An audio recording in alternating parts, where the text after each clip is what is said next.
Hello friends, how are you doing. एक बार फिर से हाजिर हूँ आप सबके बीच एक नए लेक्चर के साथ। आज के इस लेक्चर में हमारा जो टॉपिक रहने वाला है वो एमसीक्यूज पे है। अभी तक हमने जो पिछले लेक्चर्स में पढ़ा उस चीज़ को और ज़्यादा बेहतर तरीके से समझने के लिए और इस चीज़ को चेक करने के लिए कि हमने उसमें से क्या क्या सीखा, तो एमसीक्यूज की सीरीज़ जो है वो मैं लेके आया हूँ आप सबके लिए। सो स्टूडेंट्स, आप की तैयारी को किसी भी एग्ज़ाम के लिए ध्यान में रखकर ही ये सारी जो है जहाँ पे इनिशिएटिव जो हैं वो लिए जाएंगे। तो अभी तक जो हमने पढ़ा उस चीज़ को और बेहतर बनाने के लिए मैं आज एमसीक्यूज जो है वो लेके आया हूँ। आइए स्टार्ट करते हैं, देखते हैं कि हमारी तैयारी किस लेवल तक पहुँची है। आज का पहला हमारा जो क्वेश्चन रहने वाला है, तो आइए देखते हैं क्वेश्चन नंबर 1 क्या है। स्टूडेंट, जिससे पहले कि अभी तक जिसने journey of life channel subscribe नहीं किया है तो जाके सब्सक्राइब करें और ज़्यादा से ज़्यादा शेयर करें ताकि उन बच्चों तक ये वीडियो पहुंच सके जो स्टडी को जो है अच्छे तरीके से जो है जारी रखना चाहते हैं, अपने रूटीन स्टडी से हट के थोड़ा एक्स्ट्रा जो है जीएस का भी कुछ सीखना चाहते हैं, उनके लिए ये वीडियो जो है उन तक पहुंच पाएँ। स्टूडेंट्स, आइए देखते हैं पहला आज का क्वेश्चन नंबर 1 जो है वो रहने वाला है, under which act the governor of Bengal was designated as the governor general of Bengal. तो क्वेश्चन नंबर 1 जो है वो है कि किस एक्ट के तहत जो था गवर्नर ऑफ बंगाल जो था उसको गवर्नर जनरल ऑफ बंगाल बनाया गया था। तो स्टूडेंट्स, ये जिन स्टूडेंट्स ने भी मेरे पिछले लेक्चर जो ध्यान से पढ़े होंगे तो वो अच्छे तरीके से जो है वो और बहुत जल्द जो है इसका जवाब दे सकते हैं, आई होप। आइए गैस करते हैं कौन सा इसमें बेस्ट ऑप्शन इसका जो है एक्यूरेट और करेक्ट आंसर होगा। सबसे पहले हम करते हैं इसमें एक स्टूडेंट्स एमसीक्यूज़ को जो है वो करने इस एमसीक्यूज़ जो है उनको सॉल्व करने के लिए एक अच्छा तरीका जो रहता है वो एलिमिनेशन मेथड भी रहता है कि पहले वो बीच में से ऑप्शंस जो हैं उनको एलिमिनेट किया जाए जो हमें लगता है कि बिल्कुल इसमें नहीं है।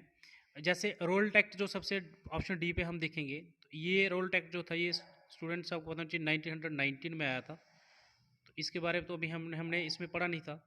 तो रोल टैक्स जो था वो इसमें आया था, लेकिन ये गवर्नर ऑफ बंगाल जो था ये मैंने कहा था कि फर्स्ट इनिशिएटिव था टूवर्ड्स सेंट्रलाइजेशन, क्योंकि गवर्नर को जो था उसको एनहांस करके उसका डेजिग्नेशन तो गवर्नर जनरल ऑफ बंगाल बना दिया गया था।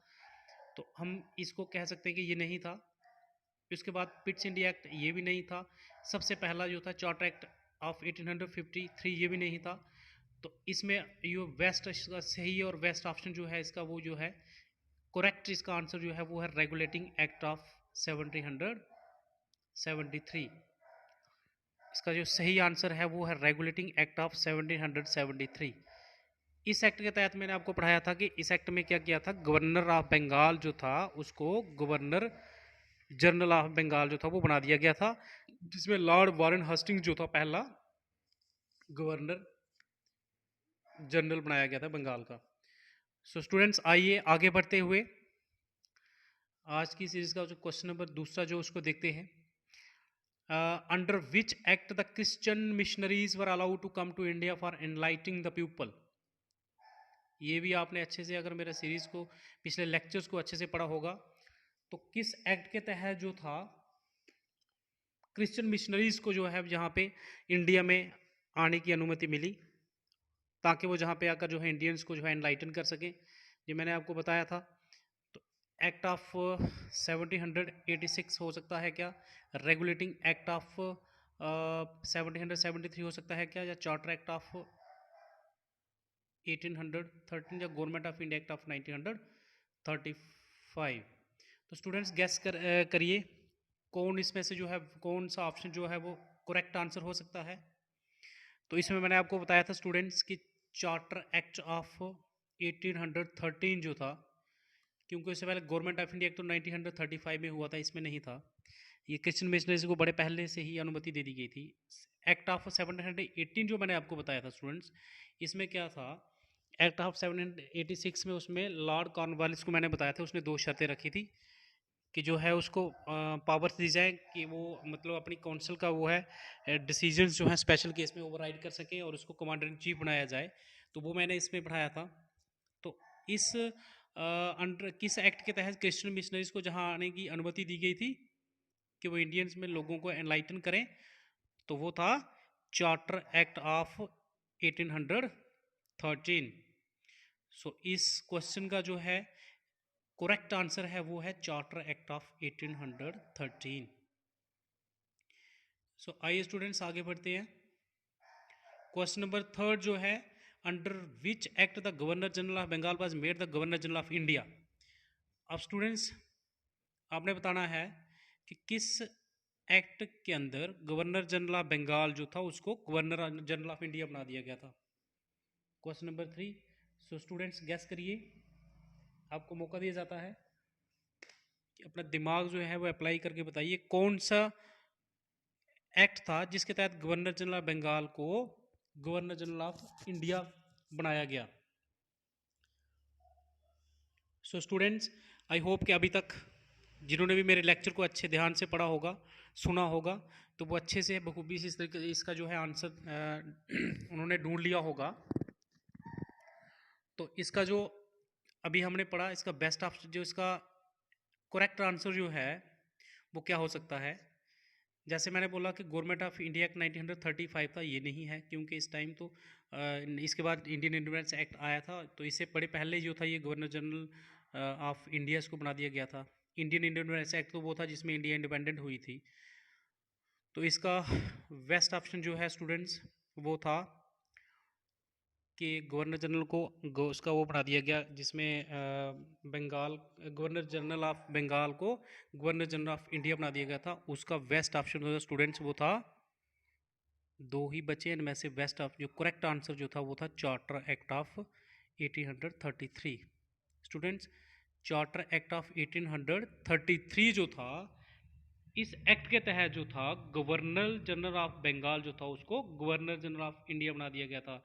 ये मैंने बताया था आपको कि ये फाइनल स्टेप टूवर्ड सेंट्रलाइजेशन है, क्योंकि गवर्नर ऑफ बंगाल को पहले इन्होंने क्या किया, रेगुलेटिंग एक्ट में गवर्नर ऑफ बंगाल था उसको गवर्नर जनरल ऑफ बंगाल बना दिया गया, और फिर यहाँ पे आकर जो गवर्नर जनरल जो था बंगाल का उसको गवर्नर जनरल ऑफ इंडिया बना दिया गया।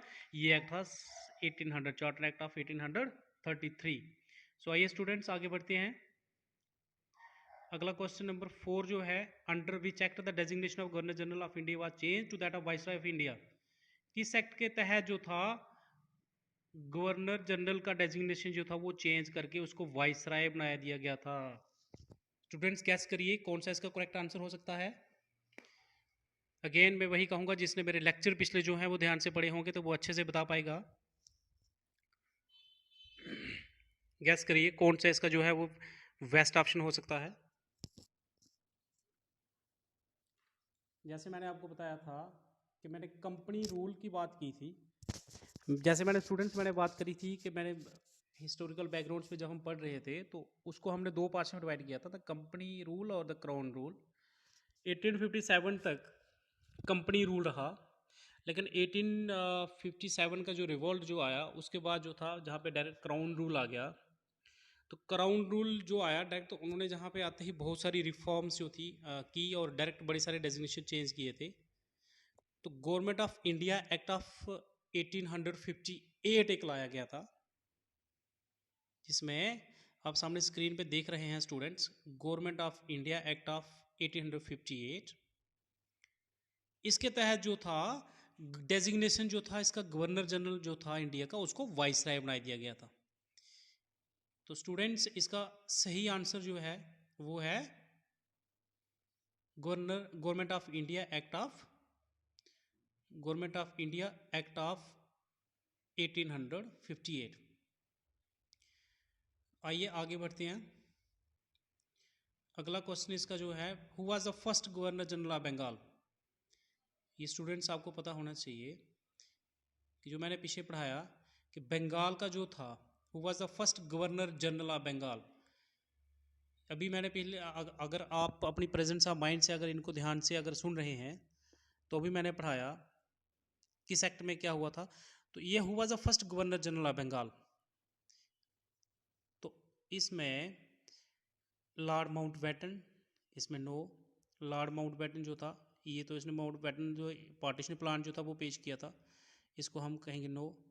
उसके बाद लॉर्ड रिपन भी जो बाद में, इसका भी नहीं है।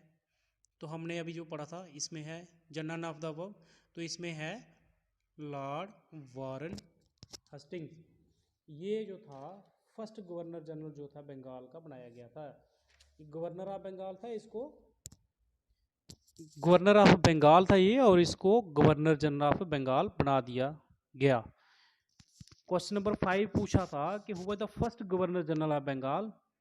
तो उसमें ये ऑप्शंस दिए गए थे, आपको करेक्ट वन जो था वो चूज करना था। तो इसमें हमने देख लिया कि इसका सही आंसर जो है, सही उत्तर जो था वो क्या था, लॉर्ड वारेन हस्टिंग्स। सो स्टूडेंट्स आइए आगे बढ़ते हैं,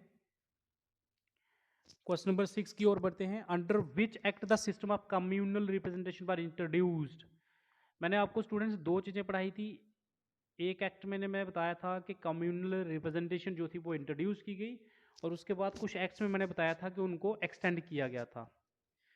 तो अब उसी पे क्वेश्चंस है, ये क्वेश्चन है उसी पे कि under which act the system of communal representation was introduced. Introduce किस एक्ट के तहत जो थी कम्युनल रिप्रेजेंटेशन इंट्रोड्यूस की गई थी। तो आइए स्टूडेंट्स देखते हैं, गैस करिए कौन सा इसका करेक्ट आंसर हो सकता है। इसमें मैंने आपको बताया था government of India act of 1935। इसमें आपको मैंने पढ़ाया था कि इसमें नहीं है, क्योंकि इससे पहले सारे एक्ट्स जो थे वो मैंने आपको डिस्कस करवा दिए थे, पढ़ा दिए थे। उसके बाद तो डायरेक्ट सीधा जो था इंडियन इंडिपेंडेंस एक्ट पढ़ाया था, ये उसमें भी नहीं है। अब स्टूडेंट्स इंडियन ये है, उसके बाद government of India act of 1919, इसमें नहीं है, इसमें तो एक्सटेंड किया गया था। तो इससे पहले चार्टर एक्ट ऑफ 1793, इसमें नहीं है। तो इसका करेक्ट आंसर जो है Indian councils act of 1909। Question number 6 जो है, तो इसका करेक्ट आंसर जो है वो क्या है, इंडियन काउंसिल एक्ट ऑफ 1909, जिसको मैंने आपको पढ़ाया था कि मॉर्ले मिंटो रिफॉर्म्स भी कहते हैं। इस एक्ट में हमने क्या किया था, हमने पढ़ा था कि मॉर्ले मिंटो रिफॉर्म्स भी हमने इसको पढ़ा था कि मॉर्ले मिंटो जो है वो reform, Morley the then secretary of state था, और मिंटो जो था, लॉर्ड मिंटो जो था वाइसराय ऑफ इंडिया था। तो उनके वक्त में जो था ये एक्ट लाया गया था। तो इस एक्ट में जो था क्या था, मुस्लिम्स को जो था अलग से रिप्रेजेंटेशन देने की बात की गई थी। सो आइए स्टूडेंट्स आगे बढ़ते हैं, अगला क्वेश्चन देखते हैं। Question number 7, who was the first governor general of India. अब इसमें पूछा गया है कि who was the first governor general of India. India का गवर्नर जनरल पहला कौन था। जैसे मैंने आपको बताया कि गवर्नर जनरल बंगाल का जो था उसको गवर्नर जनरल ऑफ इंडिया बनाया गया था, लेकिन वो फर्स्ट गवर्नर जनरल था कौन। तो आइए हम देखते हैं, गैस करिए स्टूडेंट्स कि कौन इसका जो है, कौन सा इसका बेस्ट ऑप्शन हो सकता है। आप स्क्रीन पे देख रहे हैं, इसका ऑप्शन दिया है lord Irwin, lord Canning, lord Mayo और लॉर्ड विलियम बेंटिंग। तो गैस करिए कौन सा हो सकता है। स्टूडेंट्स अगर आपने मेरे लेक्चर ध्यान से पढ़े होंगे तो अभी तक जो है मैंने आपको पढ़ाया है कि लॉर्ड कैनिंग जो था वो क्या था, वो क्या था, फर्स्ट वाइसराय ऑफ इंडिया था।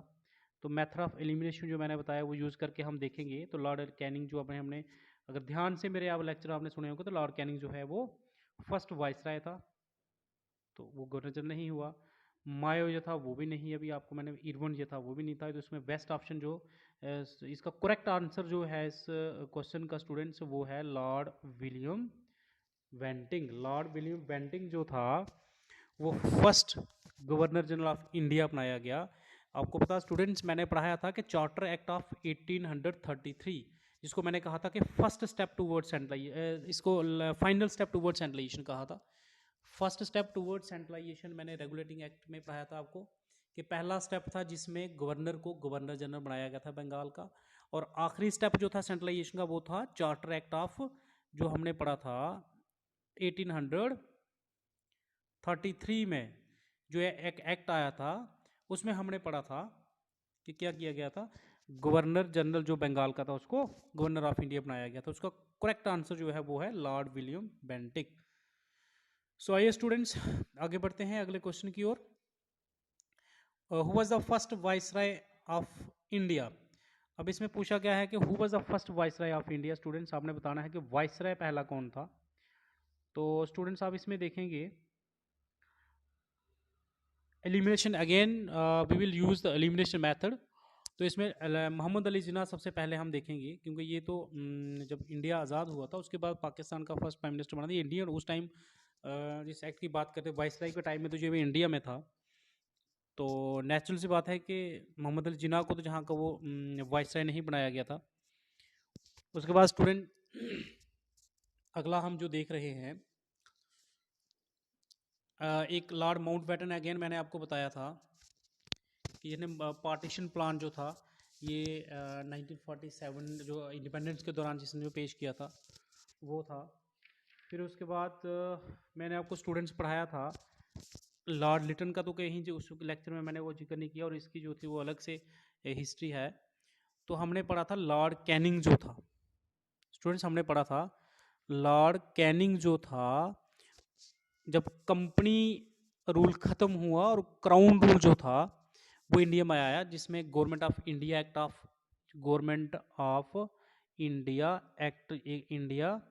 एक्ट जो आया था कब 1858 में जो आया था। तो उसमें क्या हुआ था, उसमें जो था गवर्नर जनरल जो था उस टाइम का उसको वाइसराय बना दिया गया था। तो उसमें लॉर्ड कैनिंग जो था वो पहला हमारा वाइसराय इंडिया का बना था। सो स्टूडेंट्स ये एमसीक्यूज जो हैं बहुत ज़्यादा हेल्पफुल आपके लिए रहने वाले हैं। आइए आगे बढ़ते हैं अगले क्वेश्चन में देखते हैं। क्वेश्चन नंबर इसका 9 जो है, government of India act of 1919 provided separate electorate to which of the following community. अभी जैसे पिछले आपको मैंने बताया कि उसमें इंट्रोड्यूस की गई थी ये सेपरेट इलेक्टोरेट, तो अभी इसमें है कि government of India act of 1919 जो था उसने सेपरेट इलेक्टोरेट्स दिए थे। किस किस कम्युनिटी को दिए थे?